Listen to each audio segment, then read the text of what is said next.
6 years ago, I believed I was the happiest man in the world. My wife, Emily, and I met at a university club. I confessed my feelings for her, and we started dating.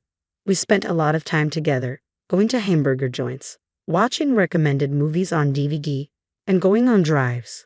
We had a great time together. After dating for a while, we moved in together. When we both got jobs and settled into our routines, I proposed and we got married.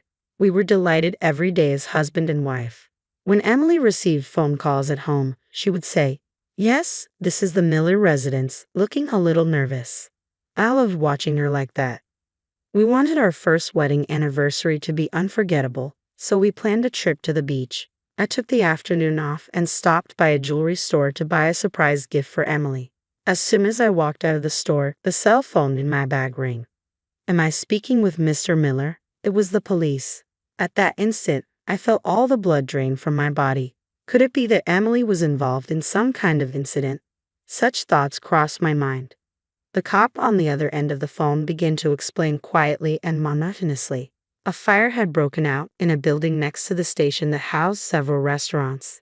Emily was in the midst of a business meeting at a restaurant near the scene of the fire.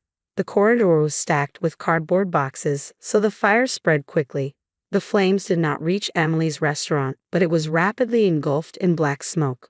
The officer explained that she was rushed to the emergency room unconscious. "Oh my God, okay, I'll be right there." I was shocked and terrified, but I quickly grabbed a cab and hurried to the hospital where Emily had been taken. The 30 minutes it took to get to the hospital seemed like hours. My heart was beating faster and faster. Please let her be safe, I prayed. My prayers, however, did not reach God. When I got to the hospital, I saw Emily with her face covered by a white cloth. The doctor in charge was explaining something to me, but I couldn't understand a word. I sat there, strengthless, my mind blank and unable to think of anything. After a while, I returned to work and spent my days just doing my job. That was all I could do. I sat there, helpless, my mind blank, unable to accept the reality. Then one day, on the 5th anniversary of Emily's death, something unexpected happened. Miss Miller, our department's administrative assistant, had opted to take maternity leave. During her 6-month absence, a temporary employee would be hired to fill her position.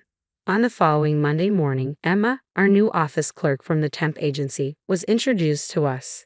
"I'll be here for only 6 months, but I look forward to working with you all," she said, bowing slightly. The manager looked at me and beckoned. "Logan, can I have a moment with you?" Then he turned to Emma. "You can work with Logan for a while to learn all the jobs." As he explained this to Emma, I couldn't stop staring at her. My heart raced, but I managed to keep my cool somehow. "I'm Logan. It's nice to meet you," I said, though I felt I was staring at her for too long. She looked exactly like Emily, my wife who had passed away. It was uncanny, as if she were a reincarnation of Emily. Oh no, so I'm going to be her mentor, I thought. "Emma, how good are your computer skills?" I asked. She smiled and replied, "I understand all the basics," looking me firmly in the eye. Emily had the same tendency to smile first when she answered something she was sure of. Later that evening, I saw Emma doing data entry, and our eyes met. I quickly tried to avert my gaze, but she stood up and walked over to me, smiling.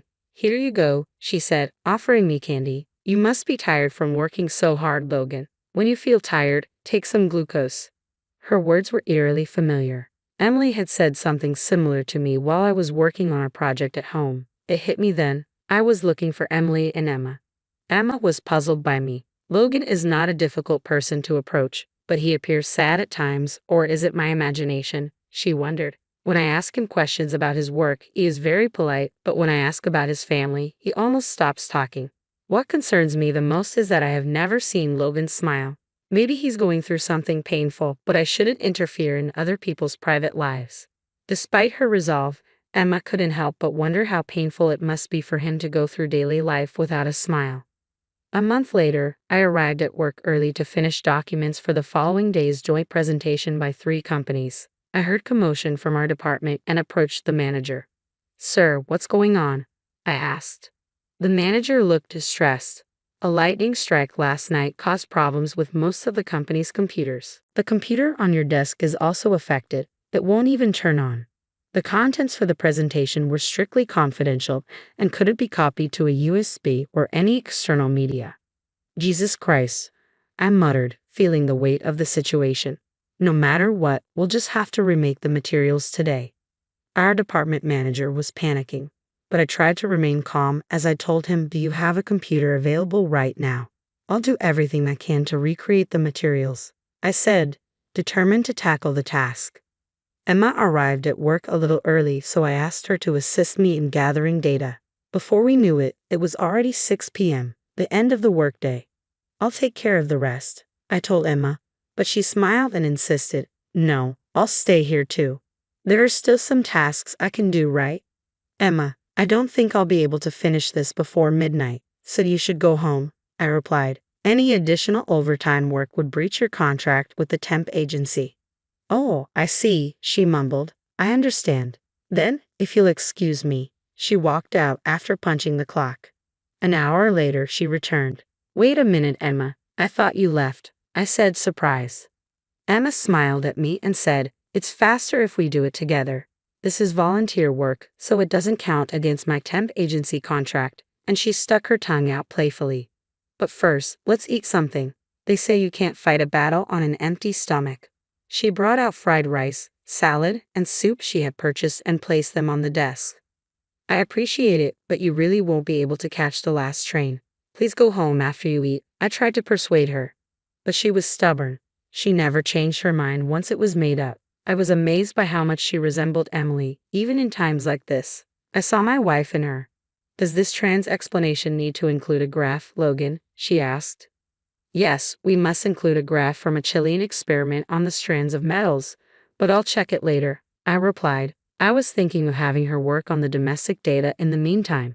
"It's okay, I'll do it. I understand Spanish," she said with a smile. Her Spanish skills were impressive. She even discovered a foreign website for metal experiments that I had missed and translated it into English as she proceeded. Finally, at 4 a.m., the document was completed. Thanks to Emma, we finished 3 hours earlier than I had expected. She made me 2 cups of coffee. "I'm glad it's done," she said, smiling. Then I decided to ask her something that had been bothering me for a long time. "Hey, Emma, this is a picture of my wife. Do you know her by any chance?" I showed her a picture of Emily that I had saved on my phone. She appeared shocked for a minute, but her face immediately became sorrowful, and she said with tears in her eyes, "I know her. I know her well. So Logan, you were Emily's husband." "Yes." "Were you close to Emily? Were you 2 friends?" "We've never met before, have we?" I asked. She started talking little by little. "Emily and I are cousins, and we grew up together. We spent every day together until I graduated from junior high school. But when my father was transferred overseas, the whole family had to go to Spain. My father was reassigned to return to the headquarters 2 years ago, and the entire family returned together. I couldn't make it to Emily's wedding or funeral." As she spoke, more tears welled up in her eyes. "After I came back to America, I wanted to at least visit her grave. I went to the address listed on the card to report our return, but she had already moved away. I'm sorry I didn't realize you went all the way there." "I'm very sorry," I said, feeling a wave of guilt. Even though she had been crying, she burst out laughing as I bowed my head. "Logan, you're exactly like Emily said you were." I wondered what Emily had said about me. Emma explained, "Every time I spoke with Emily on the phone, she always mentioned you. She told me you were the most sincere and kindest person in the world." Emma's words brought back memories, and I found myself naturally smiling.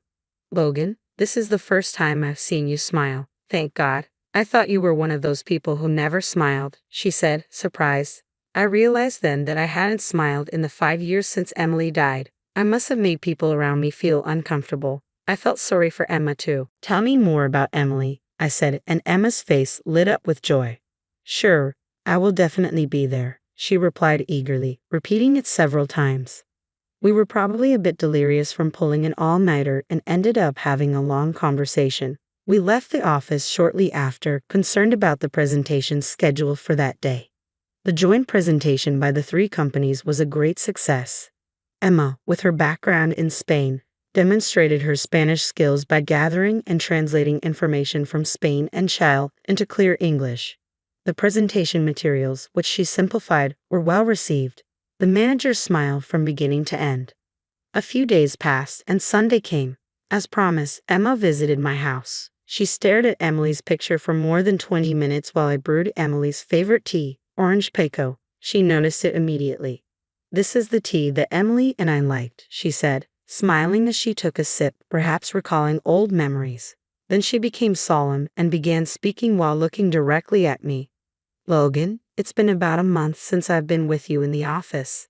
Until the other day, when we stayed up all night to prepare the presentation materials, I had never seen you smile happily. I imagine the last 5 years have been difficult and sad.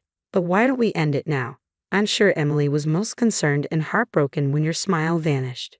Her words hit me like a hammer. It was as if I had been awakened. I wondered what Emily would say if she saw me devoid of joy, rage, grief, or happiness. She might still be a warrior, unable to reach heaven because she was worrying about me.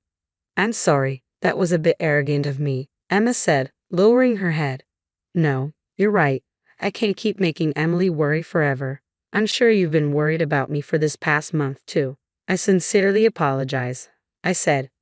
Emma smiled. "It's okay. Thank you for understanding. And thank you for letting me see Emily today."